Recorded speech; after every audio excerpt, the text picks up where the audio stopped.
Vous vous réveillez avec le poids du monde sur les épaules, vous sentant comme une marionnette sur une scène où d'autres tirent les ficelles. Peut-être la journée commence-t-elle avec une promesse de contrôle, mais se termine-t-elle par la frustration d'une bataille perdue. Et si je vous disais que vous menez la mauvaise guerre, que vous dirigez votre arme la plus puissante, votre volonté, vers des ennemis invincibles, alors que votre véritable champ de bataille gît intact, attendant votre souveraineté. Arrêtez de défiler. Votre liberté commence maintenant.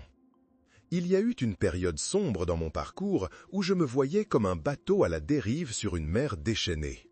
Chaque vague, chaque rafale de vent, qu'il s'agisse des critiques d'un chef, de l'indifférence d'un ami ou simplement d'un jour pluvieux qui ruinait mes plans, me poussait vers le désespoir. Je m'épuisais à tenter de retenir les eaux avec mes mains, croyant que le bonheur résidait dans la domestication de l'océan. La vérité est que j'étais épuisé, non par manque d'effort, mais par un effort mal dirigé. C'est alors que les mots de Sénèque, écrits il y a 2 millénaires, ont résonné dans mon âme avec une clarté bouleversante. Nous ne pouvons pas choisir nos circonstances, mais nous pouvons choisir comment y répondre. Cette phrase n'était pas une permission pour la passivité, c'était une carte vers la vraie liberté, révélant que ma volonté était gaspillée à tenter de contrôler l'incontrôlable. La société moderne, avec sa quête incessante de validation externe et l'illusion d'un contrôle total, nous emprisonne dans une cage d'attentes irréalistes. Nous sommes bombardés de messages tels que « vous pouvez tout avoir, il suffit de vouloir et l'univers conspirera ». Mais c'est un récit dangereux. Il nous apprend à lutter contre le cours naturel de la vie, à nous sentir amers lorsque la réalité ne se plie pas à nos caprices, et à nous sentir défaillants lorsque le chaos externe se manifeste inévitablement. Le résultat est une épidémie d'anxiété, d'épuisement et un sentiment corrosif d'impuissance, car le pouvoir qu'on nous promet est au mauvais endroit. Dans cette vidéo, nous allons plonger dans 5 piliers stoïciens qui démantèleront cette illusion, révélant la véritable nature de votre volonté. Vous apprendrez à diriger votre énergie vers ce qui compte vraiment, à cultiver une résilience inébranlable et à construire une paix intérieure qu'aucune tempête extérieure ne pourra ébranler. Préparez-vous à réorienter votre boussole interne en trouvant un but inébranlable dans l'œil du cyclone. Si l'idée de reprendre le contrôle de votre propre esprit et de votre vie résonne profondément en vous, commentez « Liberté » ci-dessous. Ensemble, déterrons la force qui a toujours été en vous. Imaginez votre esprit comme un jardin. Passez-vous votre temps à essayer de contrôler le climat, la pluie, le soleil, ou vous concentrez-vous sur la nutrition du sol, la plantation des graines et la récolte des fruits? Où avez-vous déversé votre énergie vitale? Vous vous êtes épuisé dans une bataille futile contre des moulins à vent.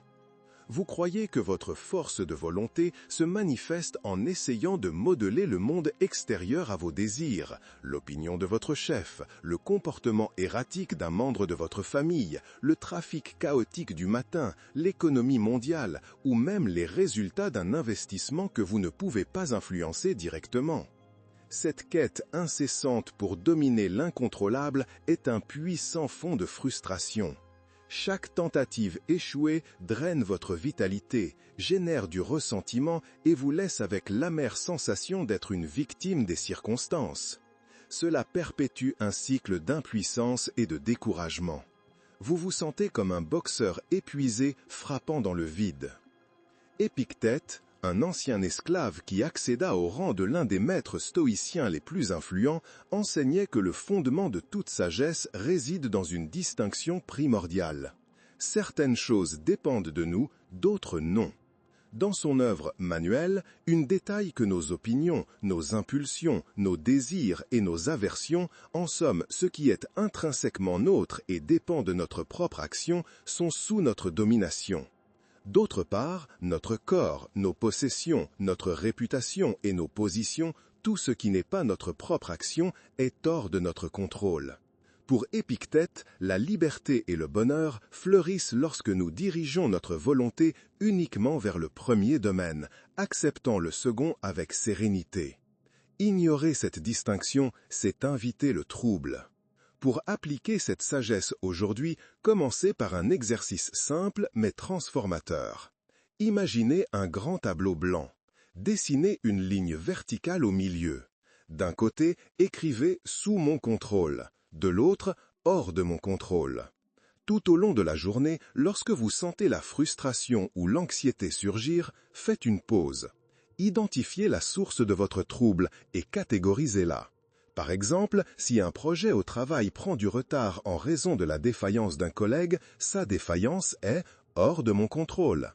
Votre réaction, votre effort pour résoudre le problème, votre communication avec l'équipe, cela est « sous mon contrôle ». Votre tâche est de rediriger votre volonté comme un rayon laser vers le côté « sous mon contrôle ».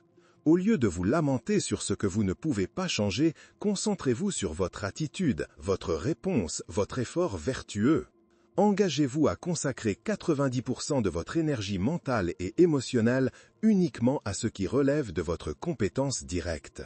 Lorsque vous internaliserez cette distinction, vous ressentirez un soulagement qui s'apparente à larguer une encre lourde que vous ne saviez même pas que vous portiez. Votre énergie, auparavant dispersée dans des batailles perdues, sera canalisée là où elle peut réellement générer un impact. Vous vous sentirez moins submergé, plus concentré et, paradoxalement, plus puissant. La paix intérieure ne dépendra plus de la conformité du monde extérieur, mais de votre propre souveraineté sur votre esprit. Votre volonté deviendra une force chirurgicale, précise et efficace, capable de sculpter votre caractère et vos actions avec maîtrise, au lieu d'un marteau qui tente de briser l'incassable. Où réside la racine de votre plus grande déception ? Souvent, ce n'est pas dans l'événement lui-même, mais dans la rigidité avec laquelle vous vous accrochez à la façon dont les choses auraient dû se passer. Vous avez l'habitude de construire dans votre esprit un scénario parfait pour la vie.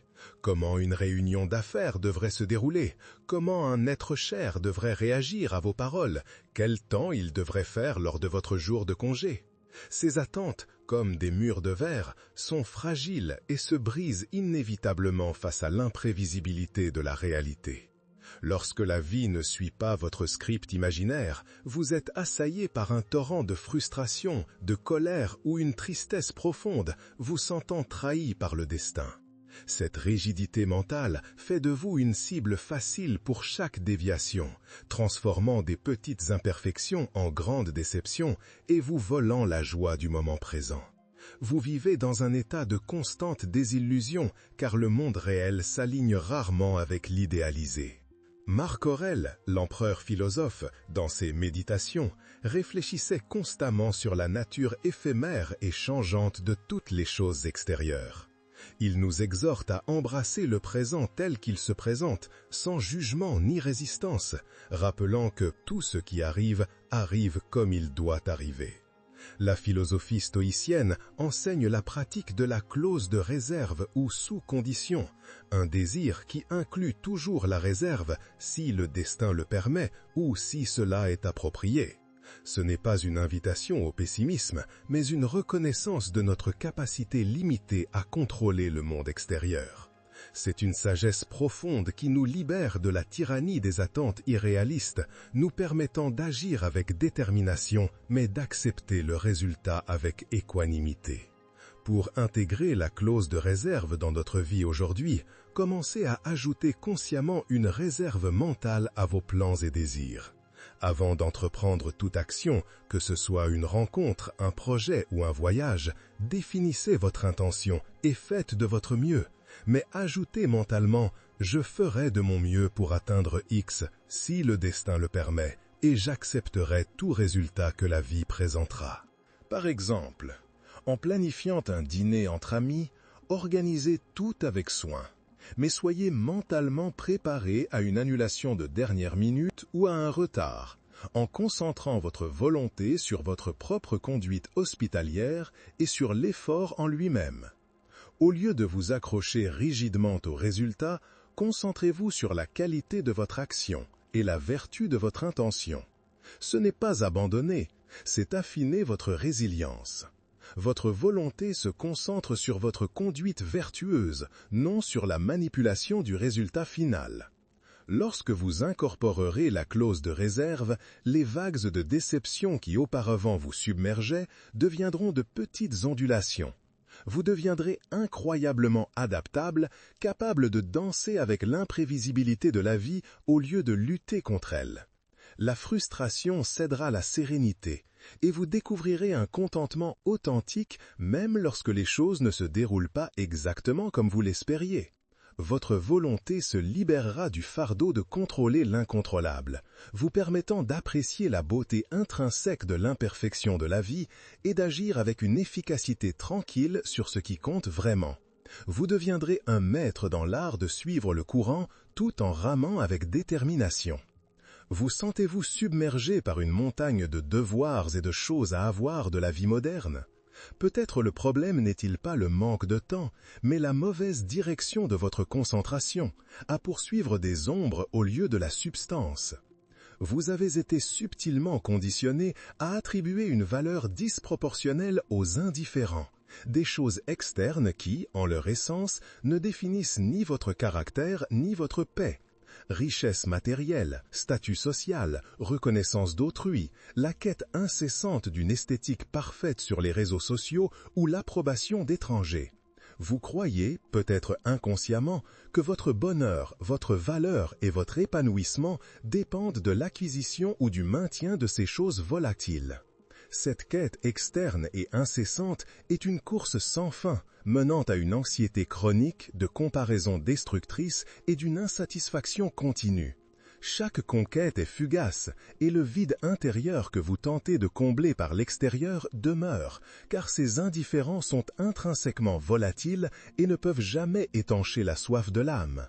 Sénèque, le philosophe astucieux et conseiller d'empereur, dans ses lettres à Lucilius, argumentait avec véhémence que la vraie richesse et le bonheur authentique résident dans la vertu et la sagesse intérieure, non dans les biens matériels ou l'approbation externe.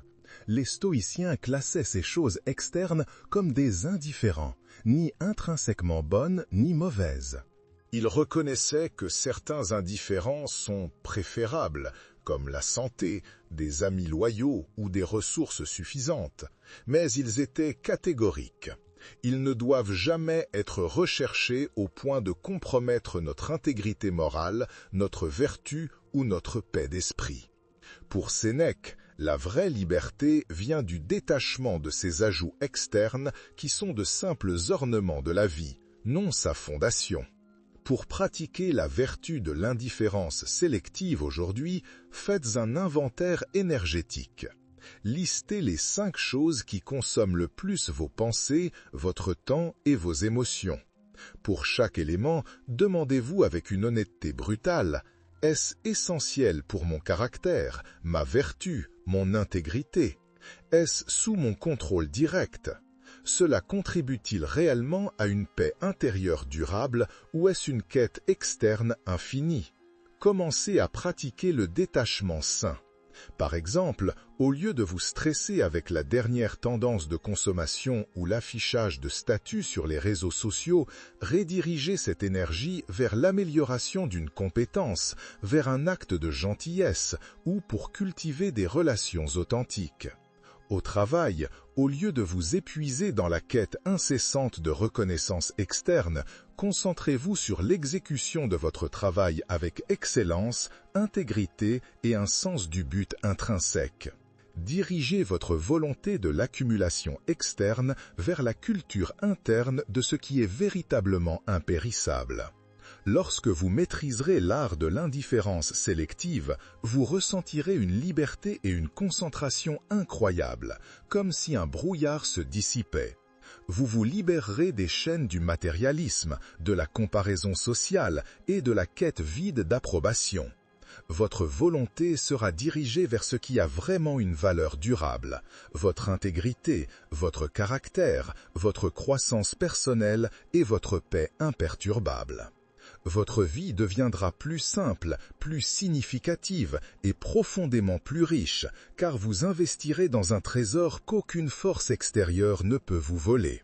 Vous deviendrez un phare d'authenticité dans un monde obsédé par les superficialités. Vous êtes-vous déjà senti comme un nageur épuisé luttant contre un courant qui vous entraîne?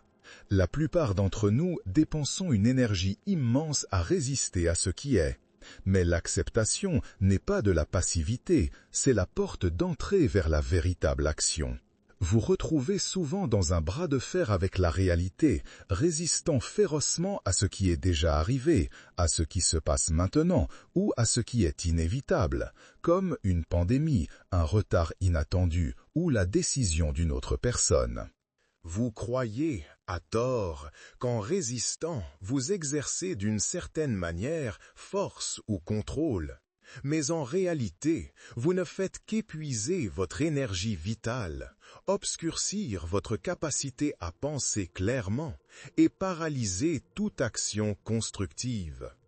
Cette lutte interne contre la réalité vous maintient prisonnier d'un cycle de souffrance inutile, vous empêchant de voir des solutions là où vous ne voyiez auparavant que des problèmes. Vous devenez un prisonnier de votre propre résistance. Épictète, avec sa clarté incisive, nous a offert la maxime qui sert de boussole à ce pilier. Ce ne sont pas les choses qui nous troublent, mais l'opinion que nous en avons. L'acceptation stoïcienne, souvent encapsulée dans l'idée d'amor fati, amour du destin, n'est pas une résignation passive ou une invitation à l'inertie. Au contraire, c'est une posture active d'embrasser tout ce que la vie nous présente, le bon, le neutre et l'apparemment mauvais, comme faisant partie du tissu nécessaire de l'existence. C'est la compréhension profonde que la réalité est telle qu'elle est, et que notre seule liberté et notre pouvoir résident dans la manière dont nous choisissons d'y répondre. Marc Aurèle fait écho à cela en disant « Accepte ce qui t'arrive, même si c'est douloureux, car cela fait partie de ce qui te mènera à être grand. » Pour appliquer l'acceptation radicale aujourd'hui, développez l'habitude d'une pause consciente. Lorsque vous êtes confronté à une situation difficile, à un événement indésirable ou à une émotion bouleversante, au lieu de réagir immédiatement avec résistance ou jugement, respirez profondément et dites-vous, à voix basse ou mentalement, « C'est ce qui est ». Reconnaissez les faits de la situation sans y ajouter des couches de drame ou de culpabilité. Ensuite, et seulement ensuite, demandez « Qu'est-ce qui, dans cette situation, est sous mon contrôle? Et quelle est la réponse la plus vertueuse ici ?» Par exemple, si vous avez perdu un emploi, au lieu de vous lamenter sur ce qui s'est passé ou de blâmer le monde, acceptez la réalité de la perte. Dirigez votre volonté vers la mise à jour de votre CV, la recherche de nouvelles opportunités, l'apprentissage d'une nouvelle compétence et le maintien d'une attitude proactive. L'acceptation ne vous rend pas faible, elle libère votre esprit du poids de la résistance, vous permettant d'entrevoir des solutions et des chemins là où vous ne voyiez auparavant que des impasses. Lorsque vous maîtriserez l'art de l'acceptation radicale, vous découvrirez que la paix n'est pas l'absence de problèmes, mais la capacité inébranlable de les gérer avec sérénité et détermination. Votre volonté se transformera en outil puissant pour l'action constructive, non pour la résistance épuisante. Vous agirez avec clarté, efficacité et un calme intérieur qui surprendra tous ceux qui vous entourent. Les adversités deviendront des opportunités de croissance et votre caractère sera forgé dans une résilience indestructible. Vous deviendrez un maître dans l'art de transformer l'inévitable en un tremplin pour votre évolution. Où avez-vous cherché la vraie force ? Beaucoup croient qu'elle réside dans le fait de plier les autres ou l'environnement à sa volonté. Mais les stoïciens révèlent que la force la plus puissante réside dans un domaine beaucoup plus intime et transformateur. On vous a enseigné que votre volonté est, principalement, un outil pour imposer vos désirs au monde extérieur, pour manipuler les résultats et pour atteindre des objectifs qui, souvent, dépendent de facteurs incontrôlables. Vous pouvez croire qu'être fort signifie ne jamais céder, toujours se battre pour que les choses se passent à votre manière, ou que la vulnérabilité est une faiblesse à cacher à tout prix. Cette vision déformée de la volonté mène à une tyrannie sur soi-même, et souvent sur les autres, entraînant des relations usées, un épuisement émotionnel et un sentiment constant d'insatisfaction, car le contrôle externe est toujours une illusion passagère. Vous essayez de soulever des poids qui ne sont pas les vôtres, tandis que votre propre corps s'atrophie. Marc Aurèle, l'empereur qui gouverna le vaste empire romain tout en écrivant ses méditations, décrit l'esprit comme une citadelle imprenable, un refuge que rien d'extérieur ne peut troubler à moins que nous le permettions. La volonté pour les stoïciens n'est pas la capacité de plier le monde à nos caprices, mais la capacité intrinsèque de choisir la vertu dans toutes les situations. Sagesse, discernement, courage, agir malgré la peur, justice, traiter les autres avec équité, et tempérance, maîtrise de soi et modération. C'est le muscle moral qui nous permet d'aligner nos actions et nos réactions avec la raison et l'éthique, indépendamment des circonstances. C'est la liberté souveraine de choisir la bonté, l'intégrité et la sérénité face à toute adversité. Votre seule et vraie possession. Pour exercer votre muscle moral aujourd'hui, commencez à pratiquer la pose de la vertu. À chaque interaction, à chaque défi, à chaque moment de décision, arrêtez-vous un instant et demandez-vous, quelle est l'action la plus vertueuse ici? Quel choix reflète la sagesse, le courage, la justice et la tempérance? Par exemple, si quelqu'un vous insulte ou vous critique injustement, au lieu de réagir avec colère et impulsivité, une impulsion naturelle, choisissez la tempérance et la sagesse, en optant pour ne pas donner de pouvoir à l'offense, ou en répondant avec calme et clarté. Si vous procrastinez une tâche importante que vous savez devoir faire, exercez le courage et la discipline pour commencer, même si ce n'est que pour 5 minutes. Utilisez votre volonté pour contrôler vos réactions, vos jugements internes et vos choix. Dans les relations, utilisez votre volonté pour communiquer avec clarté et respect, établir des limites saines et pratiquer l'empathie, en vous concentrant sur votre propre conduite éthique, et non sur l'attente de contrôler la réponse ou le comportement de l'autre. Lorsque vous entraînerez votre volonté à être ce muscle moral, vous deviendrez une personne au caractère inébranlable.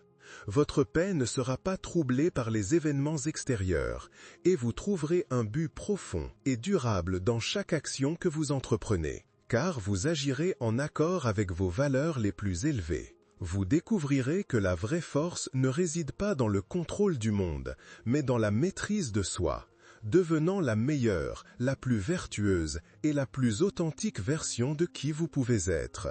Votre volonté devient votre bouclier et votre épée, protégeant votre sérénité et sculptant votre destin. Si vous êtes prêt à exercer votre volonté en quête de vertu, commentez ci-dessous. Ma volonté est libre.